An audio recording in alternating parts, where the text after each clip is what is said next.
Hi everybody, today we'll talk about how to fix or how to solve the problem of not uploading on Magic Tiles 3. To know how to fix or how to solve not uploading on Magic Tiles 3, you should just go to settings.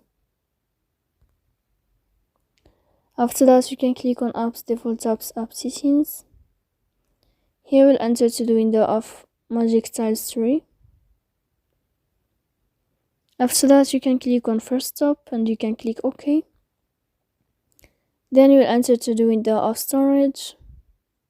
Here you can click clear cache, but pay attention, don't click clear data because that can cause the errors in your app.